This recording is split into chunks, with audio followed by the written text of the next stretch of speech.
There's been a question posed to me many times. Does technical analysis work? What is the power behind technical analysis? So for the layman's out there, technical analysis is taking a graph of the market, all the movement that's ever happened in the past, and that should give you the gauge, if read properly, of future market movement. So to prove this, in 2006 through 2007, I started to do YouTube videos every evening to tell traders around the world which way the market will go. Each night I'll put out a new video, follow the analysis in this video, and it should show us what comes next.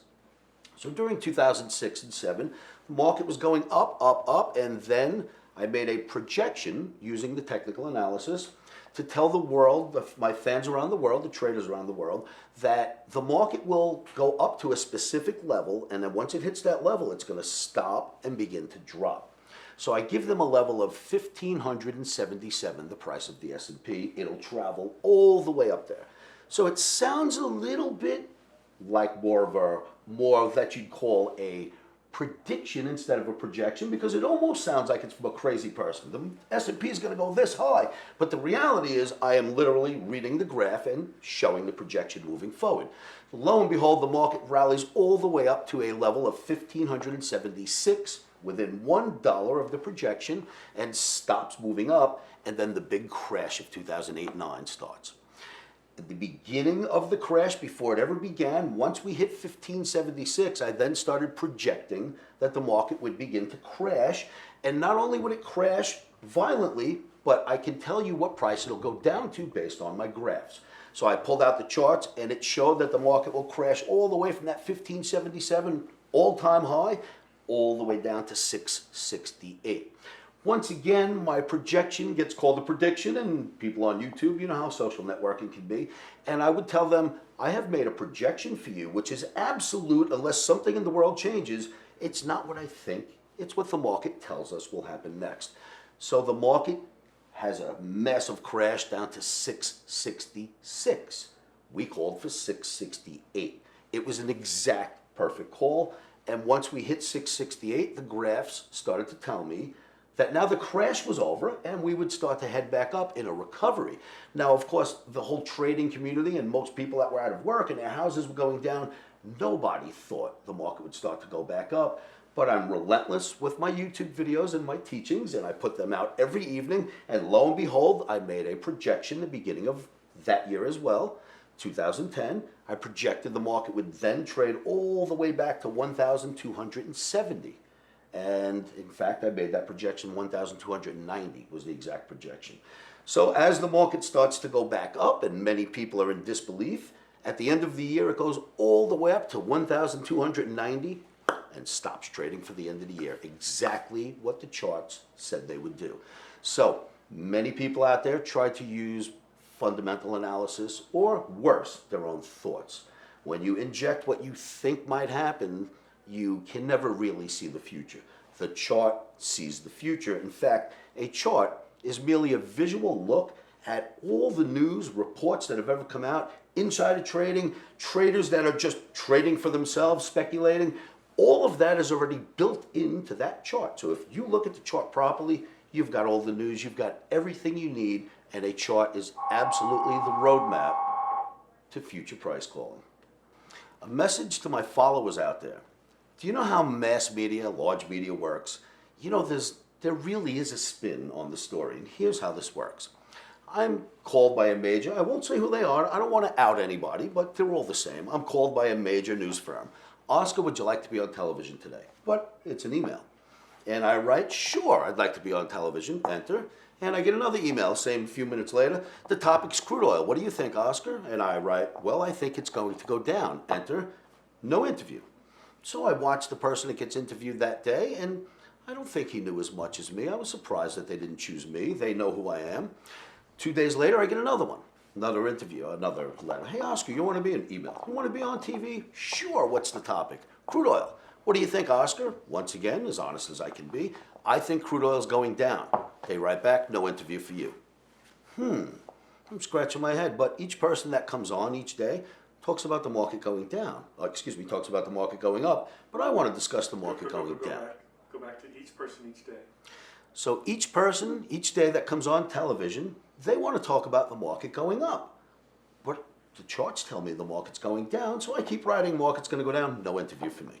On a Friday that same week, I get another letter. Oscar, you want to be on TV? And I write back, sure, what's the topic? And they write, crude oil. What do you think? This time I'm thinking, and I write, I don't know. What do you think? Enter. And they write back to me, we think it's going up. And I write, what do you know? So do I. Enter. Interview just like that. The next email I get is there'll be a call waiting for you downstairs. Now here's the kicker. The night before I did a YouTube video to tell my followers that I thought crude oil was going to drop dramatically. Now I've got to get on national television. I think it's international television. There's no way I'm going to say the market's not going down. I would never falsify or lie to my followers. So I kind of get a little white lie to get myself on TV. They tell me you're on. So now I know it's going to be interesting because they're going to invite me and I have to talk about something they don't want to hear. Okay, so I get on television.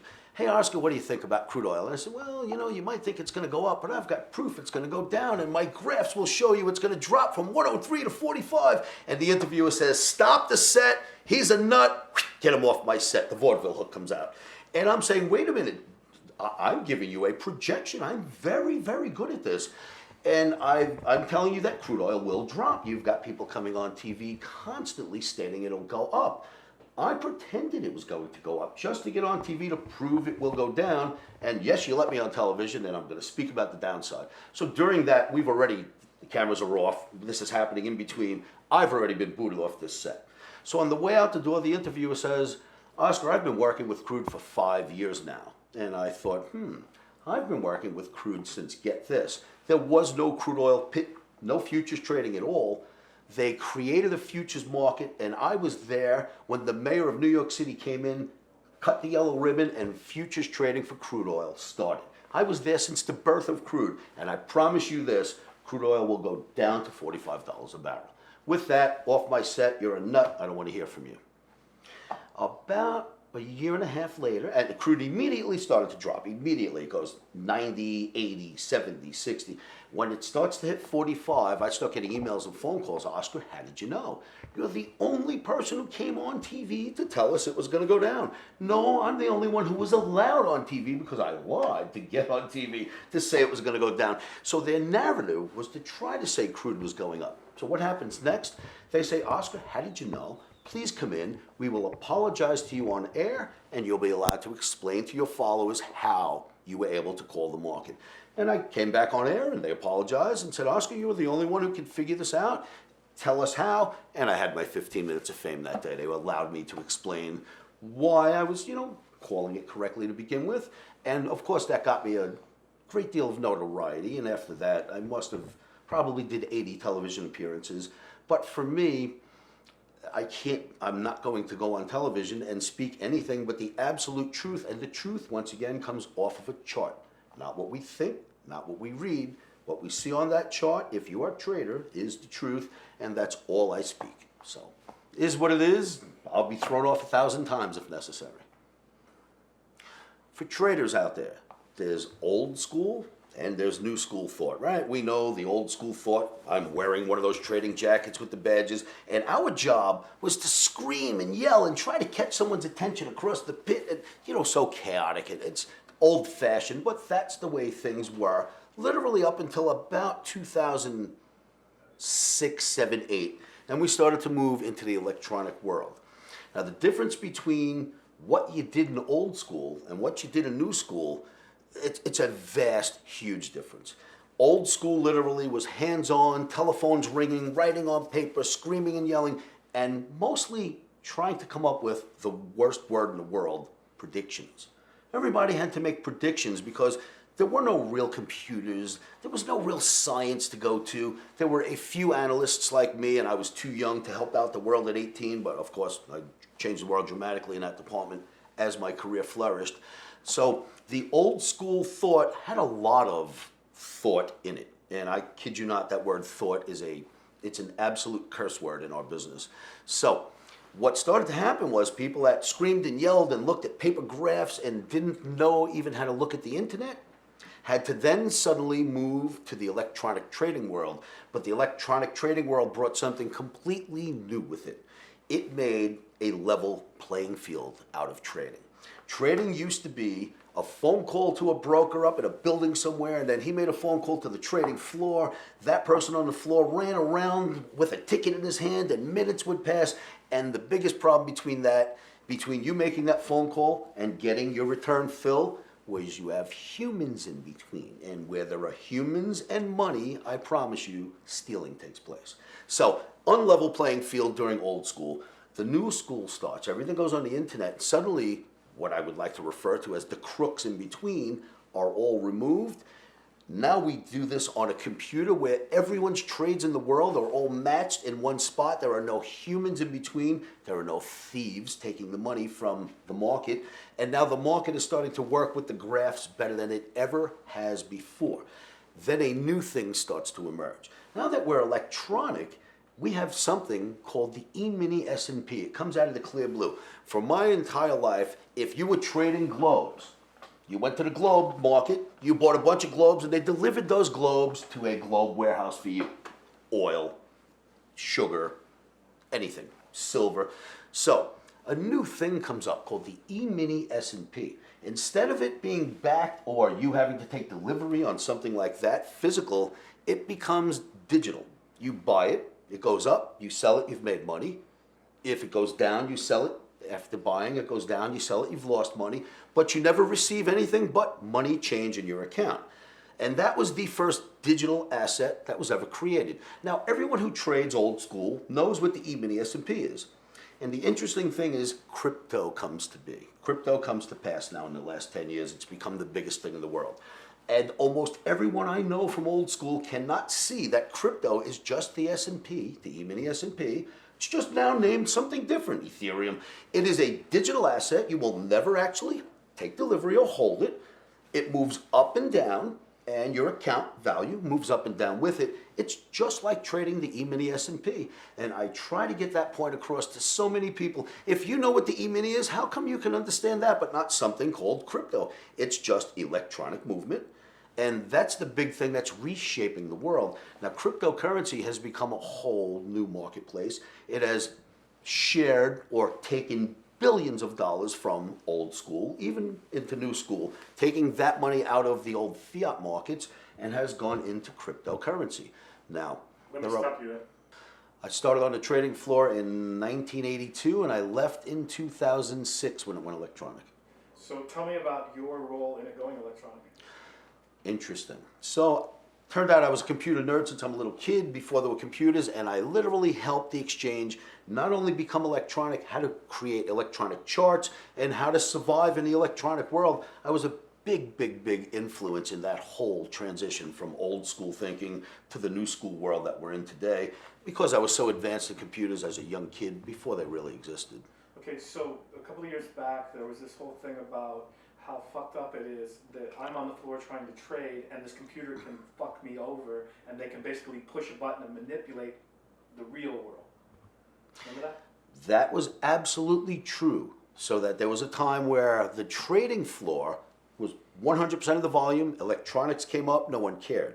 Suddenly, very quick, by the way, 2-year transition, it went from 30% to 80%, it went 70-30 in a flip of a switch. And the next thing you know, there are traders in the pit that are fighting with each other practically, trying to go after what little business is left, and the people doing electronics were able to just hit a button and outsmart them in a second. That is the wave of the future, that's the way of the world. Okay, so what do you think when AI becomes a part of that and it's not a human deciding when to push the button? They have been trying to do that since the 80s. In fact, I invested. So they're trying to do what? Create AI. Oh, right, sorry. So, AI, artificial intelligence, that's something they have been trying to inject into the trading community since the 80s when computers first started.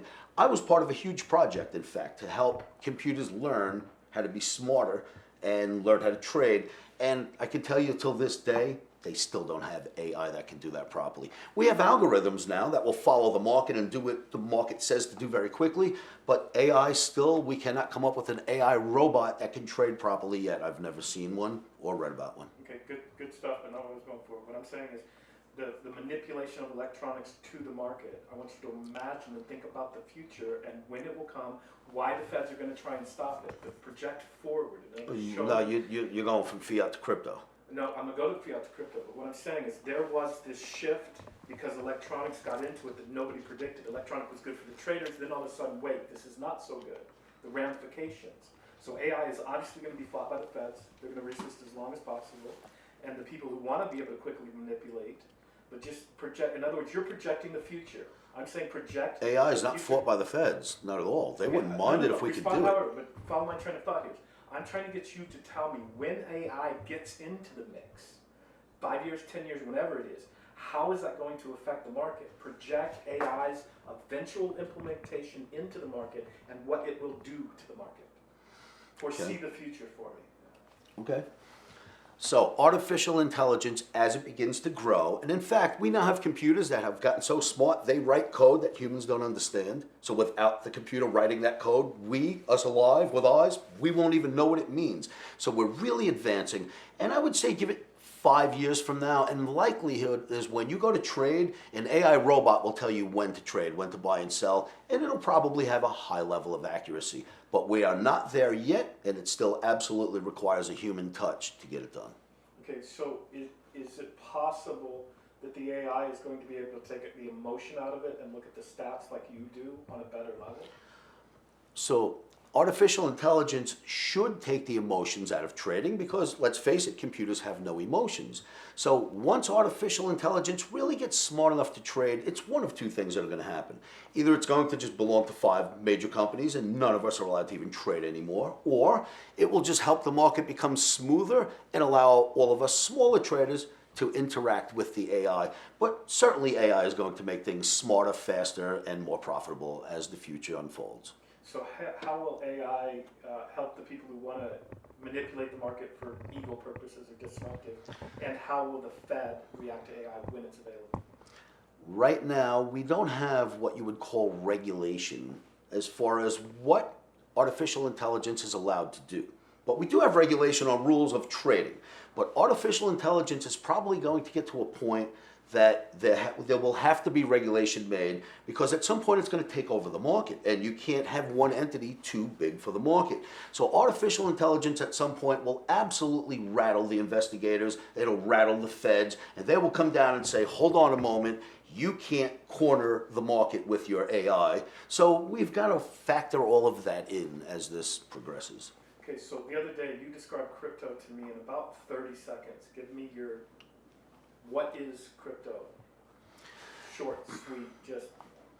Cryptocurrency is a digital asset that you can purchase like any stock, like anything else. It'll move up if you buy it and it moves up. You'll make money. If it moves down, you'll lose money, just as if you traded any stock or anything else that you're used to. So if you're not used to or you don't understand what a cryptocurrency is, it's literally a coin that you'll never hold. It's got a value. And that value will move up and down. How many of you out there have traded gold in your lives? Have you ever received a big chunk of gold? No, right? You buy it, it goes up, you sell it, you've made money. Well, you've got the same thing. It's just called cryptocurrency. Think of gold or the E-mini S&P. Call it crypto. It's much easier to understand in that light. Okay, so you have all these old school guys that are reluctant to get into crypto. You have a lot of crypto guys who don't understand old school at all. Mm-hmm. How many people, are you the only one who's seeing both worlds? Or talk a little bit about how it's the guy in the middle that is going to succeed best in the next few years. I don't know that that's true.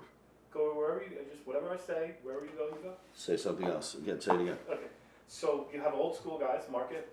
You have crypto guys who are clueless. That's a big problem. Yeah, okay, so there's somebody in the middle who went from one to the other, you, okay? So how many are there? Or I'm trying to get you to kind of, there's not a lot of guys like me who can teach you how to successfully operate in both worlds. Because idealistically, you want your portfolio diversified. That's a known rule, but you also have to include crypto. You're not fully diversified unless you are maximizing your crypto.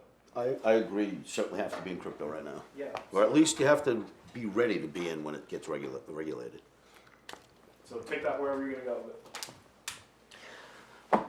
So this beautiful new world called cryptocurrency, I don't know if, well, let me give you a statistic.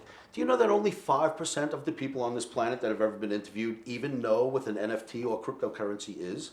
That's a very small percentage. That percentage is going to continue to grow. And what we have to recognize is whether you want to do this or not, if you are from the fiat world and you haven't transitioned to the new world yet, you need to have crypto in your portfolio. Now, I'm not going to recommend any of the little penny stocks, as I refer them to, cryptocurrencies, but you should have Bitcoin and Ethereum in your portfolios, whether you can see the future or not.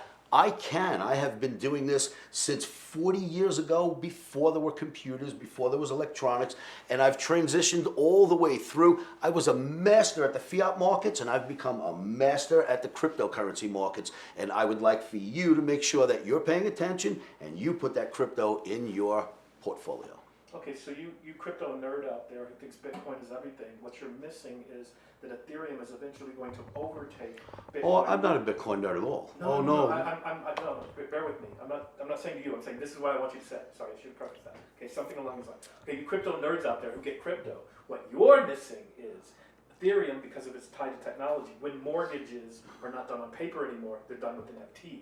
The whole market's going to change, and Ethereum is going to go boop, and Bitcoin's going to go boom. Now you can agree, disagree, go wherever you want to go with that. You are absolutely right. The only thing we don't know for sure, go wherever you want to go with what I just said. we don't know if it's going to be Ethereum or not. I'll take it. Go.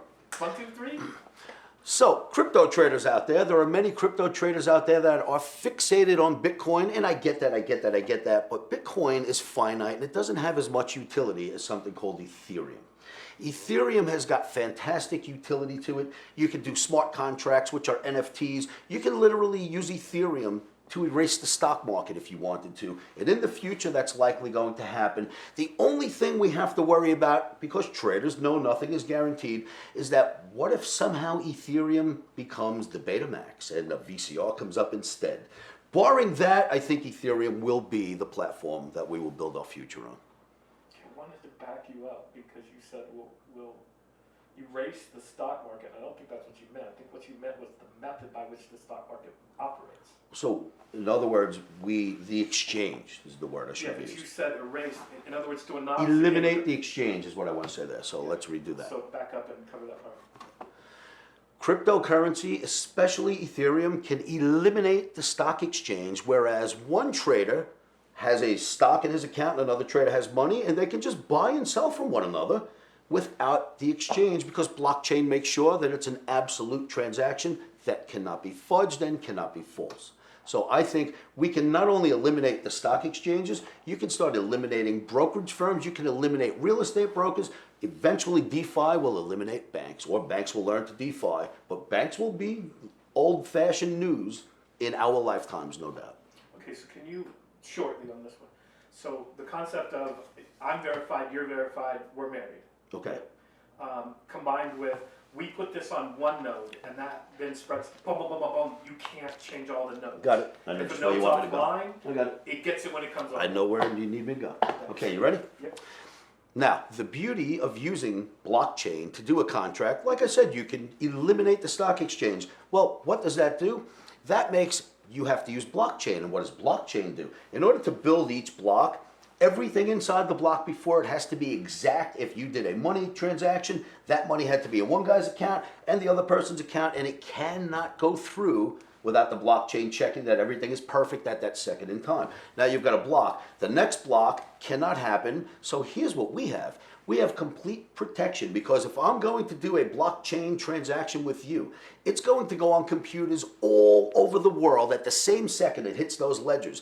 And you know how the world works, not everyone's computer is on at every moment. So the second that goes out, one computer goes off, you could never change what went out. So once we do a trade on that blockchain, a transaction, and it goes out to all the ledgers across the planet, it is solid, absolute, and cannot be changed. And that's the beauty of it. It can't be false, can't be changed. Blockchain is the future. Is there a blockchain company that's on the S&P or the NASDAQ? Not quite blockchain. What we have is a couple of companies. Okay, talk about that, whether it's happened, not happened, when it'll happen, and what impact that will have on the market or blockchain. So there are some companies that have gone public that deal with crypto and blockchain. Problem that they're having is there is no regulation in crypto or blockchain. So you have a company trying to do an honest job like they would in a stock market if they released a stock or went public on a stock. The problem is a lot of how the market works, cryptocurrency, relies upon a crowd source doing the same thing at the same time. We have these things they call stable coins. The stable coin is supposed to stay exactly at the price of a US dollar. And how it stays there is they expect a whole bunch of people around the world to hold hands, sing kumbaya, and when it goes down, push it back up to $1, because that's what the Fed would do to keep it stable. So we are going to be the Fed. Now the problem is, you've got this thing that when it moves down, some people can steal and make money. And some people can be honest and sing kumbaya and push it back up. So what we've had was this. Stable coins were working for 2-3 years, and a stable coin means you can take your crypto, convert it into that stable coin, and instead of it fluctuating at this point, it just stays the price of $1. Once again, if it goes above $1, us traders singing kumbaya hand by hand, we're supposed to push it back down in unison. The problem with that, the world just showed us that that is not a possibility. In the event that the market starts to melt down, all those people who were holding hands and singing, they all run for cover. And what happened was that stable coin went down to almost nothing. It went down to a penny. Then it went back up to $1 and kind of showed the world that we need regulation to stop acts like that. Those are bad acts that are performed by traders. That was a bad act that was performed by a handful of traders that said, look, I bet we can make this stable coin just fall apart. And down it went. Now that we know we can do that, it's highway robbery, and traders can act like thieves as much as they want. Why? There are no police. It's a gray area. No regulation at all whatsoever. So it's, what happens in an area? What happens in the Wild West without a sheriff is what's going on in crypto. Beauty of that is regulation is coming. And regulation, I promise you, will weed out all the bad. Here's an example. The internet was kind of a mess. When they released it March 16th of 1994, they released the internet to us. Thank you for that beautiful thing, the internet. We didn't know what it was. And I have to admit, and anybody my age would know, it was nothing but horror. It was porno, it was thievery, it was people hacking. You typed, I would like to buy a globe, and you ended up in someone's room with their clothes off. It was just disgusting, right? But then the dot-com bubble came, the markets exploded, all the fake companies that didn't belong there, we fell apart. And the internet came back much, much stronger with regulation. The companies that are in the internet now are doing really well, Google and you name them, and the internet is much better for commerce and business. That is where crypto is right now. It just had its fall, it just fell down, and the regulators went, we got to do something about that. The emergence will be just like the way the internet came out after 2001 when it reemerged. That's what I expect in the next couple of years in the cryptocurrency arena. Came so close, and I want to get this just very, very short. Crypto needs regulation. Mm-hmm. But you said something, but try and give me very, very short that the crypto market is not going to succeed without regulation. Give it to me in one sentence. Okay. After 41 years of watching markets, and I pay attention every day. Start over. Okay. Sorry, bear with me. Okay, start over. You're going long-winded. Crypto needs. Well, I was going to say it, how I realize it needs regulation. I was there watching no regulation, so we don't need any of that. No. Cryptocurrency needs regulation now. Perfect. Okay, so, sorry, give me just a second to come back to me. What we experienced, in my opinion, is that it was just proven that crypto is not gold and it's not recession proof. That's absolute. Okay, go wherever you're going to go with what just happened from 64 high, but floating around 50 for a long time. Ups and downs, a lot of volatility, but always coming back around 50, 48, 47, 40, to what just happened. So, there was a time when crypto first came out and everyone thought it was going to replace gold. It's never going to go down again. Well, how about that, children? We've seen the fallacy of that thinking, right? Cryptocurrency is like any other market. And what you don't know is Wall Street has adopted the algorithms to cryptocurrency. And if you want to trade crypto properly right now, watch the algorithms in Wall Street. When they go up, crypto goes up. When they go down, crypto goes down. So this is what it tells you. It is not recession proof. And it's really not DeFi either. In fact, let me roll with this. Everybody thinks that if you have money crypto, the government doesn't know you have it. Isn't that a wonderful thought? Forget it. There was a strike up in Canada. Everybody remembers this. All the truckers were lined up, hundreds of trucks long. We're not letting anything move. We want to get rid of our masks. It was about COVID. Do you know what the Canadian government said to them? You've got 24 hours to move your trucks, otherwise all your crypto is being shut down. Every crypto wallet was shut down in 24 hours, and they had no access to their crypto until they moved their trucks away. So guess what? The government can turn it off just like anything else. Don't be fooled. It's not quite out of their eyes. And once the regulation comes in, it's going to be just like any other market. It'll just be another asset class that everybody trades. We're still good, right? So what? Yeah, we're still, no, people, we're good. Just trying to make sure that I'm drifting. Okay, so let's back up to, because I think we've proven you can predict the future in the crypto arena. Is there anything on crypto you want to cover before I transition? To my followers out there, I would like to warn you, stay away from what I call the penny stock crypto. Buy the quality crypto for now. Sort of like if you're going to get involved in the market and you have money, you buy Warren Buffett stock like we talked about the other day, or you buy a quality stock, you buy IBM, you buy quality, right? Well, you need to buy quality right now if you're going to trade crypto, because many of these cryptocurrencies we see now will be gone in 2 years. Okay. There was that tiny little section in the middle. But I love the rambling. It's great. I'm trying to pick the pieces. Well, I figured you can just pull from the long, right? Absolutely. But I have to kind of keep track of, do I have what I need in the short? Keep it going, man. So every now and then I'm going to be like, stop, go again. Right. It's all good. Okay, so let's go back. If we've covered crypto, let's go back to your history again. So Okay. tell me about the 2007. Your projection of 2007 into 2008, where the stock market's going to be, where it's going to crash 666. Okay. So you want me to just relive that? Yeah, we did that. So the power of technical analysis, I've shown this in many videos. Everyone remembers the crash. That's all good. We'll start over, sweets. It does say haunted on your map. Sorry. Is that you or was it ghost? No, it was. Are you ready? Oh yeah, which one am I doing now? Doing the 666 drop. That's what we call it. Ah, I like that. You know what? The whole world, that was the low, The 666. background. Oh. Oh, thank you for that. When did that go up? Yeah. When did that go up? No, just now. Okay. Thank you. Thank you. Thank you. Thank you. So the power of technical analysis has been proven.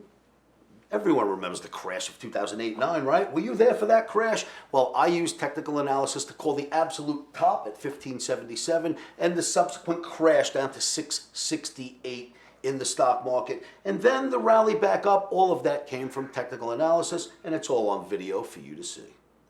Wow. Okay, that was my short version. Now give me the extended long version. Give me the whole blow by blow. You're saying But this, wow, you just gave me exactly what I've been like, okay, but right? you're And saying you'll this get there, because but you still think you're doing this, right? This is a whole different thing. Of right? course. the previous was with the image problem, the previous story that he No. did No. to me. No. Okay. So Just now, let it roll. Now give me the blow by blow, Okay. whole story. Traders, as you know, well, not traders, they're followers. Followers, especially the ones who follow my YouTube videos for the last 15, 16 years, you know that I was able to call the top of the stock market. Well, let me just give you a little rundown on what happened there if you're new to trading. Imagine if you had this information before it happened. What could you have done with this? How much more money could you have made if you knew this? In 2007, I told everybody in my community in the trading world that the market would travel up to 1577 and begin to crash from there forward. And you know what it did? It went all the way to 1576 within 1 point and started to crash. So then I... Gotta stop you. So when you're doing this, it's great, but It's you're in my blocking your face. face and your shadows go over. Uh-huh. All right, keep your hands out of the picture. No, use your hands. It's great. I love it. But Where just am I? Not here. Start from the Not beginning here, again? Do here. Got it. Start from the beginning? Very good. Okay, when you try it, you wanna try it? Do the gesture? No, Oh, he's got I got you. Okay. Okay. You know what? Let me sweat my head because I feel like I'm sweating already. Yeah, can you grab You can, yeah, you can just hand it to me if you want. It's fine. See, things are getting poorer around here already, Mike. I'm dabbing myself. we're losing traction. My makeup artist is multitasking. All right. Got it?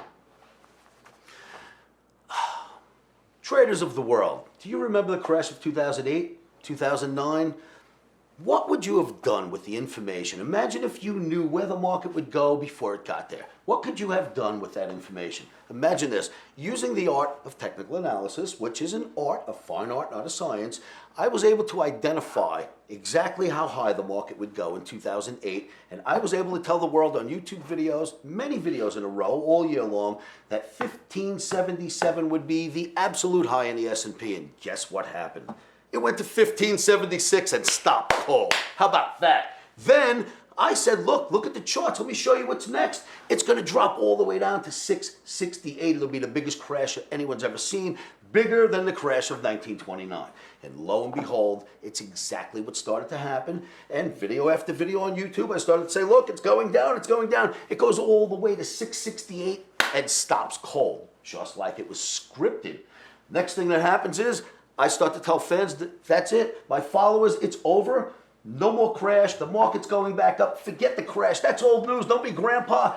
Buy everything. So you know what happened? The market did start to go up right to our projection of 1290 for the year of 2010. Not only did I make those projections, I did videos and I told traders, go out and buy real estate, go out and buy stocks, and I showed them on video. I went out and bought property, 5 properties here in Vegas, right before their eyes to show them I would put my money where my mouth was. I was buying in 2009 during the crash. And my traders, many of my traders actually followed, my followers, actually followed my advice and bought property at the same time.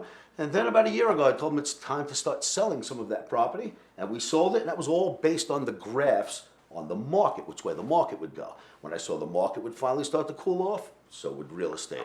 So everything ties together, and it all comes from the power of the graph.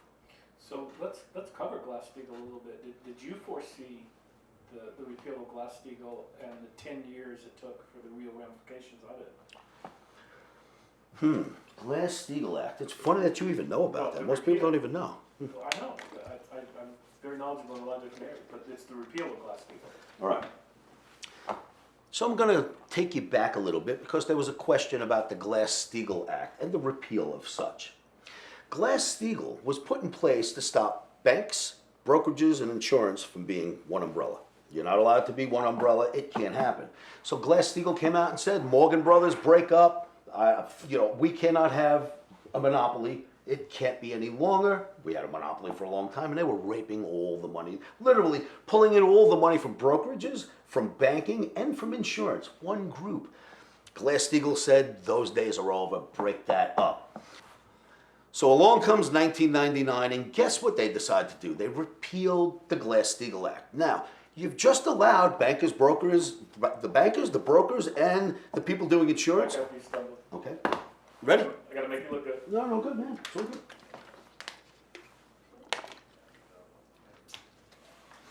All right, ready? Yep. So along comes 1999, and the great idea of repealing the Glass-Steagall Act comes up, and they actually do it. Believe this, they repealed it.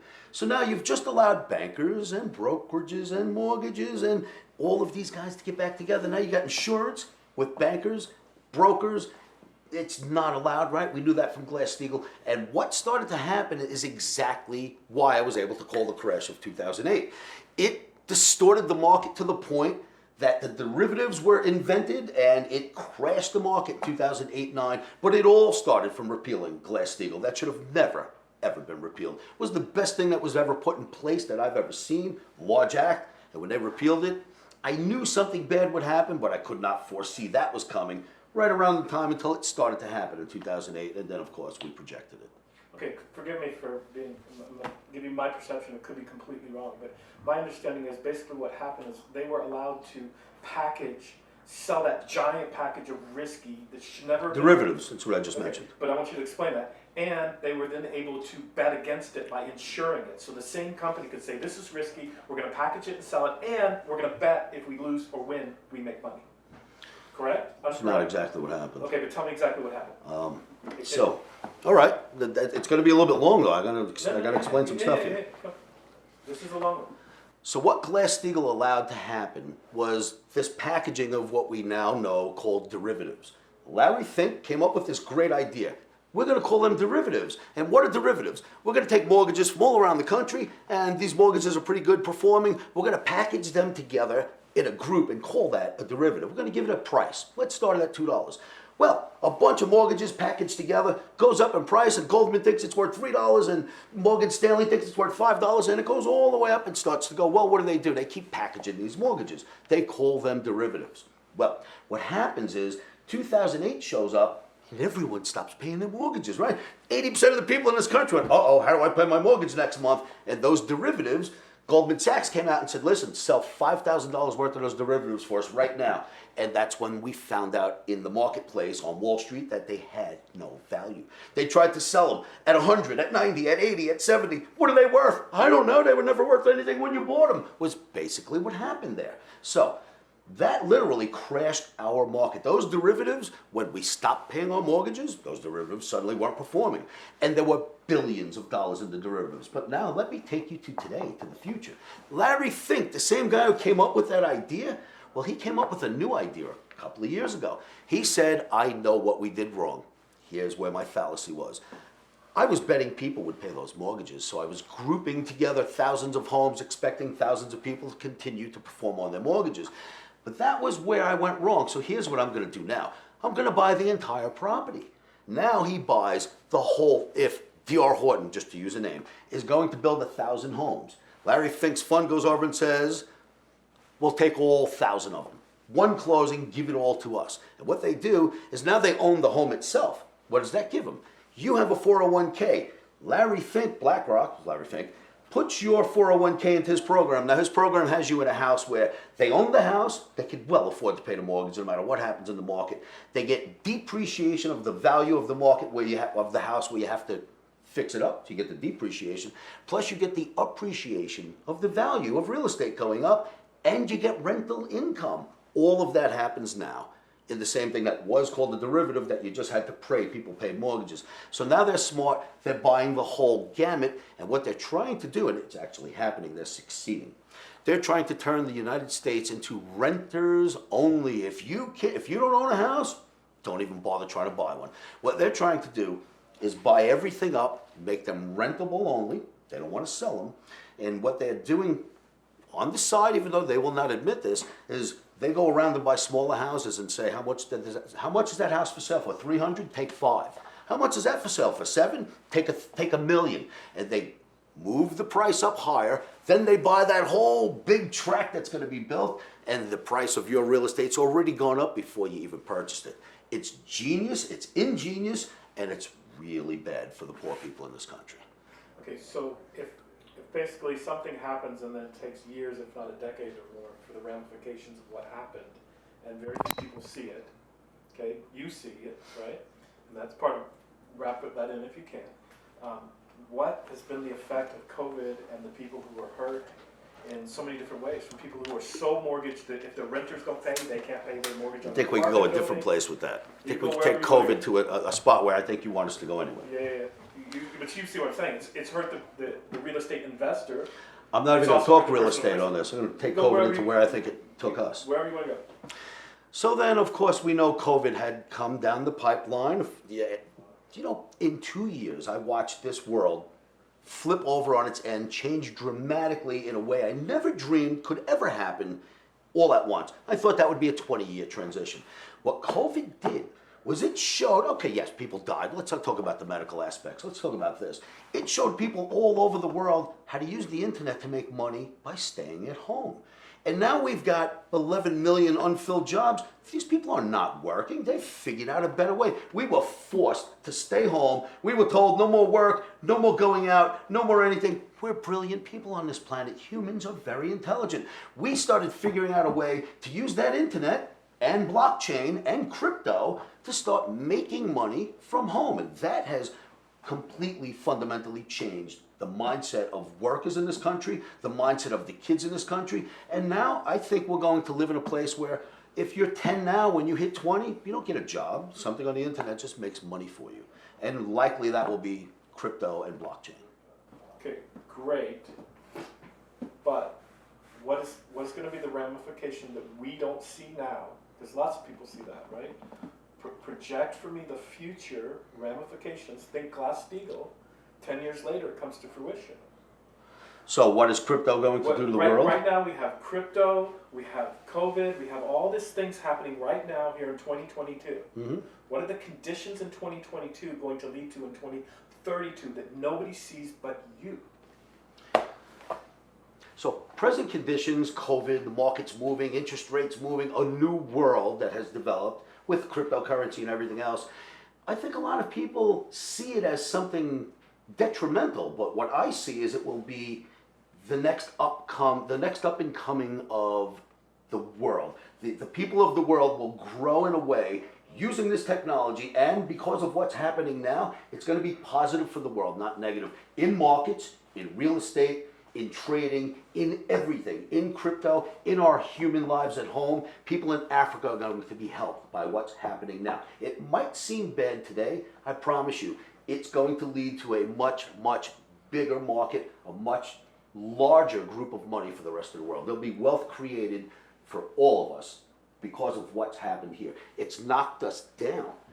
When we come back up, it's always stronger. Like I mentioned earlier about the internet, whenever you get knocked down like that, when you emerge back, it's always stronger, faster, better regulated. So will we as a human race.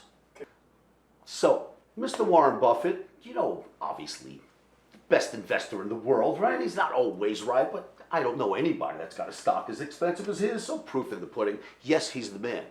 He doesn't like crypto, I get that, right? And maybe crypto will turn out to be nothing, so there's nothing wrong with that opinion. But here's something I'd like to ask Warren. I'd like to ask him this in person. I am so amazed with this decision that he made. I would love to know the mindset that you went through. What was your thought process when this happened? COVID hits, everything shuts down, and Warren Buffett decides the best thing I could do is buy used car companies because used cars are going to be the next big thing in the world. How on earth did he derive that from COVID shutdown? That was his last greatest move that I noticed, and I am baffled. When I seen him purchase it, I wondered, why now, during a shutdown, during COVID, why would he want used cars? He had the insight to recognize this world shutdown is going to stop chips from coming. No chips in the U.S., no new cars in the U.S. He was right on the money. How do you think he does it? The man's a genius. Warren, if you'd allow me, I would love to ask you that in person. You got to tell me how you came up with that decision. Awesome. Tell me about your big oil lie. The oil lie, if you will. The oil lie is an interesting way to put this. So, let me see if I can sort of put into focus. Back in 2015, by the way, it's gotten way worse now. But there's a thing about mainstream media that they have a certain look or outlook on a market or on a politician, but we'll talk about markets only. And that outlook seems to be just the outlook that they're looking for. And listen to this story, it's great. So I'm starting to get TV interviews, and I'm accepting them at this point in my life, and I've done a bunch, and I get an email for a TV interview. Hey, Oscar, would you like to be on television? And I write back to the email, sure. What's the topic? Topic is crude oil. Now, at this moment in time, crude oil has hit $103 a barrel. There's talk that there's no crude left in the world, and it is, you know, we're all going to be starving for crude, and there are going to be wars. You know, the craziness that you start hearing on TV. And I'm a technical analyst, and I believe in what the chart says, not what television says or what other people say. I don't even care what the president says. If the chart says it's going down, then it's going down. If you just read the chart for what it is, a pure instrument that tells you where the market's going to go with basically emotions filtered out. So I take the chart and I realize crude oil is going to drop to $103 a barrel, and I do a video for YouTube. From 103, where it is now, it should start to slowly drop, and I tell them in YouTube it's going to go to $45 a barrel, which is kind of a crazy thing to say, especially while it's moving up so fast. So with that, the next morning, I received that email, so I did a YouTube video, told my followers that crude is going down. So I get an email, do you want to be on TV? And I say, yes, what's the topic? And they write back, topic's crude, and I write back to them, it's a Monday morning. Sure, I think crude's going down. And they write, well, no interview for you today, Oscar. Maybe next time. Okay, The gentleman that does the interview, I don't think he knew much more than me or less than me. I don't understand why I didn't get the interview, but that's the way it works. So the next day, I get another email. Same people. I won't mention the TV station. Hey, Oscar, would you like to be on crude oil? Excuse me. Hey, Oscar, would you like to be on television? Sure. What's the topic? Okay. So, of course, I won't mention the network, but I get another email. Dude, let that go. Huh? Let that go. Why do you want to say that? Well, because I'm not outing who they are, and I should be telling them how this happened. Who they are by saying I'm not saying the network, and I'm cutting to the footage. You are outing. Oh, that's right. We're using the footage. I forgot. Okay, gotcha. Oh, yeah, they're going to know exactly what this is. Let it go. Ready? So Tuesday morning, I get another email. Hey, Oscar, would you like to be on television? And I say, sure. What's today's topic? And lo and behold, once again, it's crude oil. Oscar, what do you think? And me being true to my charts and what I said in my YouTube video, I think it's going down. Enter. I get another email a few moments later. No interview for you today, Oscar. I scratch my head and wonder, what am I saying wrong? I get another email on a Friday morning. And this one, I start thinking first. The email comes in, Oscar, would you like to be on television today? And I write back, absolutely, what's the topic? And they write, the topic is crude oil. What do you think? And I write back, I don't know. What do you think? Enter. Just like that, I get an email. It comes right back and it says, we think it's going down. And I write, well, what do you know? So do I. Oh, yeah, I went too far. You're right, I went ahead of myself. So, they sent me an email. Friday's email. Okay, start over at Friday? Start over Friday. Beautiful. Friday morning comes and I receive another email. Hey, Oscar, would you like to be on television? Sure, I type back, why not? What's today's topic? Once again, today's topic is crude oil. Oscar, what do you think? And I wrote back, I don't know. What do you think? Enter. And meanwhile, as you know, I've just done a YouTube video the night before to say it's going down. And they write, well, we think it's going up. And I write back, well, what do you know? So do I. Enter. Just like that, I get a return email. Oscar, you're going to be on television today. A car is coming to pick you up in an hour. Imagine that. I told them I think it's going in the same direction as they think. And I got invited. But now I've got a little bit of an issue because last night for my followers, I said crude oil in the video is going down. Now I have to get on TV and they expect me to say it's going up. So what did I do? A little white lie to get on television. That's my little white lie in this story. So let's see how far this goes. Lo and behold, the car picks me up. I do the television interview. And as I sit down, I get asked the question, Oscar, what do you think about the markets? And the first thing I do is go into I've got unequivocal proof that the markets are going to go down. Right now they're at 103 and they're going to go all the way to $45 a barrel. And at that moment in time, she makes the network go to the commercial and takes out the vaudeville hook. Oscar, off my set, you're a nut.